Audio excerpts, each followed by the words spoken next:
Assalamualaikum warahmatullahi wabarakatuh. Sahabat arsip, ketemu lagi di Arsip Aris Berbagi. Sahabat arsip, beberapa waktu yang lalu saya itu diundang untuk berbagi terkait dengan arsip aset. Terkait dengan arsip aset. Sudah kesekian kalinya sahabat arsip ada diskusi tentang pengelolaan arsip aset. Nah, yang terakhir kemarin itu khusus tentang penyimpanan arsip aset, tentang penyimpanan arsip aset. Karena kalau berbicara pengelolaan arsip aset, itu sangat panjang sahabat arsip. Mulai dari identifikasi, kemudian penelusuran, kemudian bagaimana pemeliharaannya, bagaimana perlindungannya, bagaimana pelestariannya, kemudian bagaimana akses dan layanannya. Sangat panjang prosesnya. Kalau berbicara pengelolaan, karena pengelolaan itu manajemen. Nah, yang kemarin tanggal-tanggal awal kemarin itu khusus penyimpanan. Namun demikian sahabat arsip, dalam forum itu akhirnya berkembang. Tidak hanya berbicara penyimpanan tetapi juga melebar. Karena memang itu tema yang sangat menarik. Arsip aset. Mengapa menarik? Sering terjadi masalah atau kasus yang berkaitan dengan aset. Karena apa? Aset itu kekayaan. Aset itu kekayaan lembaga. Itu. Nah, dalam forum itu muncul pertanyaan begini sahabat arsip. Arsip aset itu apakah arsip vital? Itu pertanyaan yang pertama. Pertanyaan yang kedua, apakah arsip vital itu boleh musnah? Pertanyaan yang ketiga, dokumen pengadaan, tentunya ini yang dimaksud adalah dokumen pengadaan aset. Itu boleh musnah apa tidak? Itu termasuk arsip vital apa tidak? Dokumen pengadaannya. Nah, tiga pertanyaan itu sahabat arsip yang kemarin kami diskusikan dan sampai waktunya habis belum ada kesimpulan. Khususnya tentang dokumen pengadaan. Dokumen pengadaan itu termasuk arsip vital apa tidak? Boleh musnah apa tidak?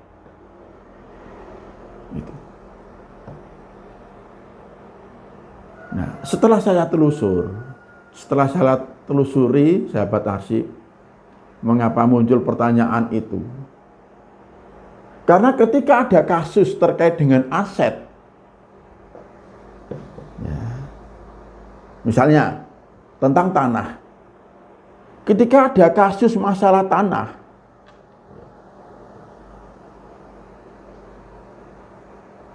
maka pemeriksa atau pengawas akan menelusuri berkas tanah itu mulai dari pengadaan.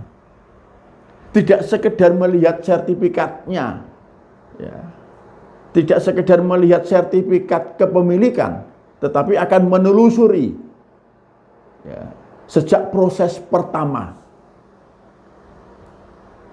bahkan sejak perencanaan pengadaan.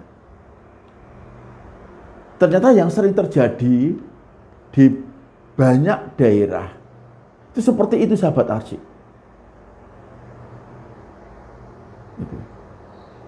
Sehingga sampai sekarang di banyak daerah yang namanya dokumen pengadaan aset itu masih dikelola. Tidak ada keberanian untuk memusnahkan. Karena apa? Yaitu tadi, ketika ada kasus, itu tidak cukup hanya diselesaikan dengan dokumen yang terakhir tercipta. Misalnya dokumen tentang pengadaan tanah, tidak cukup hanya memeriksa sertifikatnya saja, tetapi ditelusuri dari awal bagaimana bisa muncul sertifikat tanah. Itu. Dulu perencanaannya seperti apa, prosesnya seperti apa, proses lelangnya seperti apa, perjanjiannya seperti apa. Nah, sampai seperti itu, sahabat arsip. Kalau terkait dengan pengadaan, terkait dengan pengadaan, dalam ini pengadaan aset. Nah, saya mencoba untuk menjelaskan satu-satu, sahabat arsip, apakah aset itu termasuk arsip vital? Ya. Jadi aset itu termasuk arsip vital. Karena apa? Karena arsip vital itu arsip kelas 1. Ya, arsip vital itu arsip kelas 1 yang merupakan kebutuhan dasar. Ya, yang merupakan kebutuhan dasar. Ketika arsip itu tidak ada, maka lembaga akan mengalami kerugian yang sangat besar. Akan mengalami kerugian yang sangat besar. Akan kehilangan hak-haknya. Itu. Ketika lembaga punya aset tanah sekian hektar, tapi lembaga tersebut tidak memegang sertifikat tanah, maka patut dipertanyakan, benarkah tanah sekian hektar itu milik lembaga? Seandainya ya, apa buktinya? Kan begitu.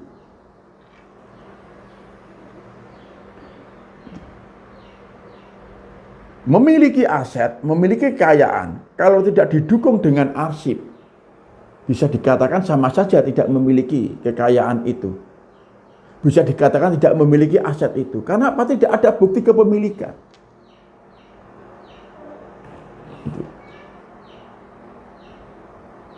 Sama halnya kalau di rumah sakit misalnya. Arsip rekam medis. Ya, itu vital. Karena apa? Ketika rumah sakit itu tidak memiliki rekam medis, ya, tidak memiliki rekam medis, ketika ada pasien datang, dokter tidak akan dapat bekerja apa-apa kalau rekam medisnya tidak ada. Itu. Loh, kan dapat diperiksa dari awal lagi, ya, tetapi dengan biaya yang sangat besar. Itu. Maka rekam medis bagi rumah sakit itu arsip vital. Tanpa rekam medis, rumah sakit nggak bisa operasional. Kalaupun dapat dilakukan pemeriksaan dari awal, itu sudah nggak profesional. Ya. Sudah membutuhkan biaya yang sangat besar. Dan beresiko tinggi. Bandingkan sekarang ketika rumah sakit tersebut rekam medisnya tersedia, ada pasien datang langsung dapat dilayani, diperiksa berdasarkan rekam medis yang sudah ada, dapat lebih cepat, nyawanya terselamatkan. Coba sekarang kalau harus diperiksa dari awal gara-gara rekam medisnya tidak ada, tidak ditemukan, padahal itu termasuk pasien yang lama yang sudah terdaftar di rumah sakit tersebut. Inilah alasannya mengapa rekam medis itu arsip vital, arsip kelas 1 bagi rumah sakit. Itu. Kalau di kantor Samsat misalnya, arsip tentang KBM, kendaraan bermotor, itu juga vital. Karena kantor Samsat tidak dapat memberikan pelayanan ketika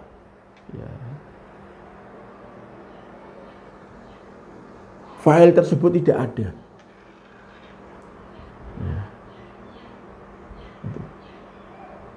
Akan mengalami kesulitan. Tidak dapat memberikan layanan yang baik, layanan prima kepada para wajib pajak yang mau memperpanjang BPKB atau STNK. Itu. Maka KBM itu termasuk arsip vital. Gitu. Sertifikat, ijazah itu juga arsip vital. Karena ketika seseorang itu sekolah setinggi apapun, ketika dia tidak mendapatkan ijazah, tidak memiliki ijazah, maka sama saja dia tidak sekolah. Karena tidak ada bukti bahwa dia pernah sekolah, pernah kuliah. Maka ijazah itu vital. Itu sebagai bukti bahwa yang bersangkutan itu pernah sekolah, pernah kuliah. Nah, maka sahabat arsip, bukti kepemilikan aset itu termasuk arsip vital. Nah, apakah arsip vital itu boleh musnah?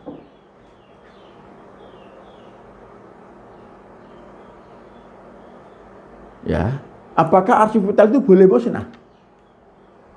Ataukah selamanya vital terus?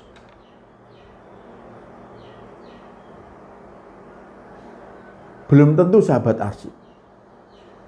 Arsip vital itu nasib akhirnya bisa musnah dan bisa permanen atau statis. Masa kevitalan arsip itu juga ada masa akhirnya. Ada masa akhirnya. Contoh misalnya, perjanjian. Perjanjian kerjasama itu vital. Mengapa perjanjian kerjasama itu vital? Karena ketika perjanjian kerjasama itu hilang, akan menimbulkan dalam tanda petik peperangan antara dua belah pihak. Gitu. Dalam tanda petik akan menimbulkan peperangan antara dua belah pihak kalau perjanjian itu sampai hilang. Gitu. Seberapa lama naskah perjanjian itu menjadi arsip vital? Tergantung masa perjanjiannya. Karena perjanjian itu bisa 5 tahun, bisa 10 tahun, bisa 15 tahun, bisa 30 tahun, bahkan lebih. Maka tergantung perjanjiannya. Selama perjanjian itu masih berlangsung, maka naskah perjanjian itu termasuk arsip vital. Itu. Setelah perjanjian itu selesai,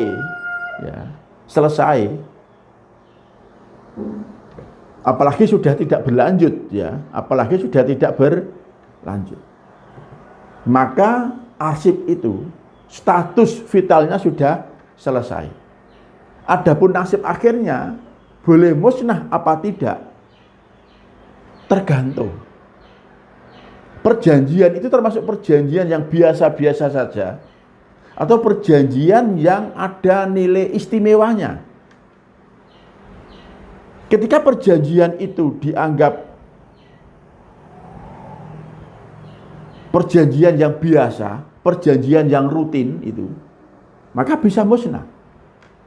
Tapi ketika perjanjian itu ada nilai istimewanya, ada keistimewaannya, maka bisa jadi menjadi arsip statis, arsip permanen.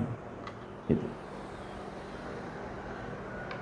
Maka untuk menentukan arsip itu boleh musnah apa tidak, permanen apa tidak, ini banyak sekali pertimbangannya. Ya, banyak sekali pertimbangannya. Gitu. Jadi arsip vital itu boleh musnah, ya, boleh permanen. Atau dengan kata lain, tidak secara otomatis arsip vital itu menjadi arsip permanen. Gitu.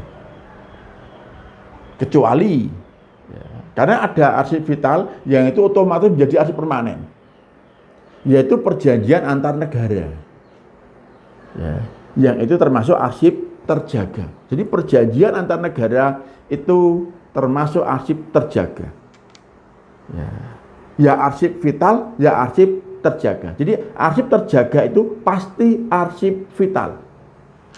Tetapi arsip vital belum tentu arsip terjaga. Arsip terjaga itu arsip yang terkait dengan keutuhan NKRI gitu ya. Keutuhan negara. Sehingga perjanjian antar negara itu termasuk arsip terjaga. Salah satu arsip terjaga.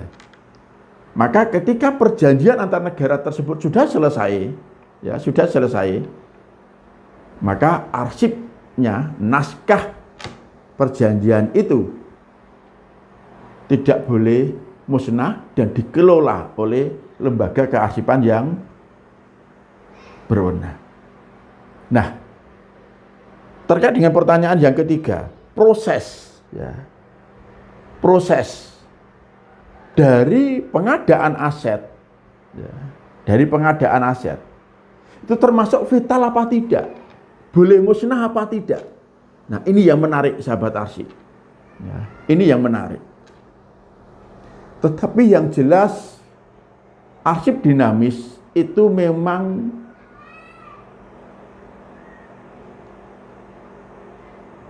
nilai kegunaannya masih terus berubah. Ya, masih terus berubah. Yang namanya arsip dinamis itu nilai kegunaannya masih terus berubah. Maka yang namanya JRA, jadwal retensi arsip, ya, yang di dalamnya itu ada masa aktif, ada masa inaktif, kemudian ada nasib akhir, itu hanya sebagai patokan, ya, hanya sebagai patokan. Itu bukan harga mati. Bukan harga mati. Masih bisa ditawar. Sekali lagi, selama arsip itu masih dinamis, masih digunakan oleh lembaga pencipta, maka nilai kegunaannya masih berubah-ubah. Gitu. Arsip aktif misalnya, masa simpannya 2 tahun. Ketika sudah melampaui 2 tahun, tetapi oleh unit pengolah masih merasa ini masih dibutuhkan, ya, masih terus-menerus dibutuhkan, ya jangan dipindahkan. Masa aktifnya diperpanjang. Gitu. Karena itu yang lebih tahu adalah unit pengolah. Unit kearsipan yang punya kewenangan mengelola arsipan aktif juga tidak bisa memaksa-maksa unit pengolah untuk segera dipindahkan. Karena itu sepenuhnya menjadi haknya unit pengolah selaku pencipta, selaku pemilik arsip. Gitu. Begitu pula ketika arsip itu masa inaktif. Masa inaktifnya 5 tahun misalnya.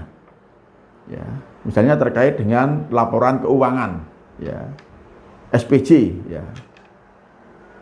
Masa aktifnya kan 2 tahun, ya. Setelah ada keputusan tetap. Masa inaktifnya 5 tahun, sehingga total umur simpannya 8 tahun. Nasib akhirnya boleh musnah. Nah, ketika arsip itu sudah disimpan di unit kearsipan, statusnya sebagai arsip inaktif, di sana disimpan 5 tahun. Tapi ketika sudah disimpan 5 tahun, ternyata masih ada masalah, masih ada kasus terkait dengan laporan keuangan tersebut, maka ya harus diperpanjang retensi inaktifnya. Tidak boleh diusulkan musnah. Wong jelas masih digunakan kok. Ini bukti sahabat arsip bahwa yang namanya JRA, kemudian termasuk di dalamnya nasib akhir, itu bukan harga mati, tetapi bisa ditawar sesuai dengan kebutuhan, ya, instansi pencipta atau pemilik yang bersangkutan. Nah, bagaimana dengan proses, ya, pengadaan aset tadi? Apakah itu vital apa tidak?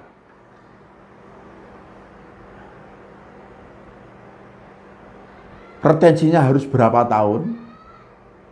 Kemudian boleh musnah apa tidak?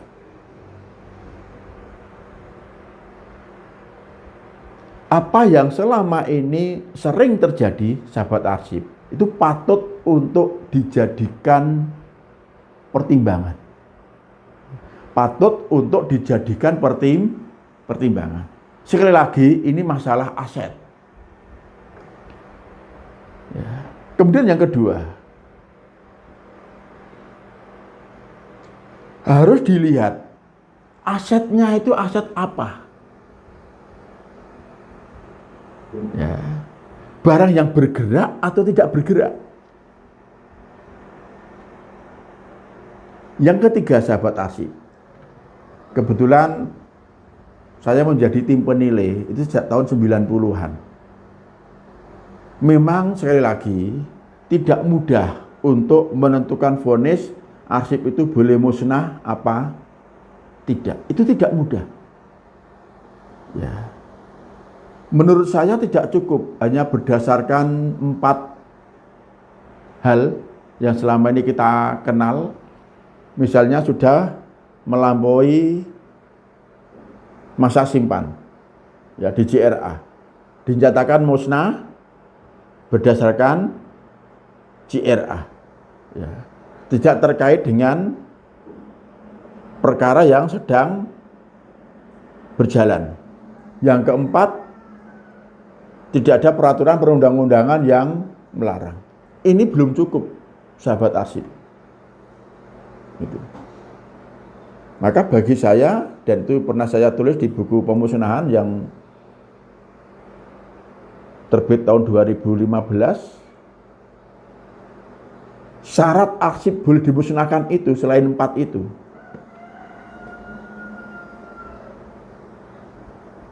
Juga tidak berpotensi untuk dibutuhkan lagi. Itu. Dan sudah tidak memiliki nilai guna sama sekali. Itu. Tidak berpotensi dibutuhkan lagi atau dicari lagi. Ini sangat subjektif, Bapak Ibu. Sangat subjektif. Tapi bagaimanapun ini harus menjadi pertimbangan. Ya. Makanya di daerah tertentu ada 3 atau 4 jenis arsip yang itu harus ekstra hati-hati, ya, ketika kita harus menentukan itu boleh musnah apa tidak. Yang pertama, masalah tanah. Masalah tanah itu masalah yang sangat sensitif, sahabat arsip. Hati-hati ketika menilai arsip yang diusulkan musnah tetapi itu terkait dengan tanah. Yang kedua, masalah hibah, ya. Masalah hibah, ini juga aset. Hibah tanah itu aset. Kemudian yang ketiga, terkait dengan pengadaan. Mengapa kita harus ekstra hati-hati di dalam menentukan nasib akhir dokumen pengadaan itu boleh musnah apa tidak? Sekali lagi, ini terkait dengan aset. Dan ketika ada masalah terkait dengan aset, dokumen pengadaan itu juga menjadi sasaran untuk ditelusuri. Ya. Bagaimana proses sampai keluarnya, ya, sertifikat kepemilikan. Maka hati-hati ketika kita menilai arsip tentang dokumen pengadaan. Harus dilihat apa yang diadakan. Ya. Asetnya itu berupa apa? Itu. Kalau asetnya itu berupa sesuatu yang bernilai lebih, seperti tanah, gedung, itu ya, maka harus hati-hati. Ya. Harus hati-hati. Sekali lagi, menilai arsip, menentukan nasib akhir arsip, itu tidak hanya yang tersurat, apa yang tertulis ya, di dalam media itu, tetapi juga yang tersirat. Ada apa dengan informasi itu? Bagaimana prosesnya sampai keluar informasi itu? Apa yang melatar belakangi? Nah, ini menjadi pertimbangan. Itu. Jangan sampai kita salah dalam menentukan vonis arsip. Seperti yang sering saya sampaikan bahwa menilai arsip ya, itu kegiatan yang sangat beresiko. Ya. Salah dalam menentukan vonis akan berakibat fatal. Memusnahkan arsip yang semestinya permanen, statis, maka kita akan kehilangan bukti sejarah yang tidak akan tergantikan. Tetapi mempermanenkan, menstatiskan arsip yang sebetulnya musnah, kita akan menciptakan pemborosan. Itu sahabat arsip yang sering kami sampaikan.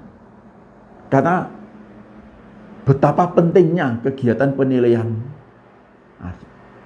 Jadi kegiatan penilaian itu menjadi apa? Otaknya dalam penyusutan. Jadi otaknya dalam penyusutan ya penilaian. Itu bagian yang sangat terpenting. Ya, sebelum kita memusnahkan arsip. Itu. Oke. Mudah-mudahan bermanfaat ya sahabat arsip. Tentu diskusi terkait dengan kearsipan tidak akan ada habisnya. Ya. Diskusi terkait dengan kearsipan sampai kapanpun tidak akan ada habisnya. Karena arsip itu kebutuhan. Ya. Kebutuhan setiap lembaga. Bahkan setiap manusia. Dan kearsipan itu terus akan berkembang. Ya. Mengikuti perkembangan teknologi informasi dan teknologi komunikasi. Sekali lagi, tidak akan ada habisnya kita diskusi berbagi terkait dengan kearsipan. Oleh karena itu, ketemu lagi ya, di Arsip Arif Berbagi berikutnya. Wassalamualaikum warahmatullahi wabarakatuh.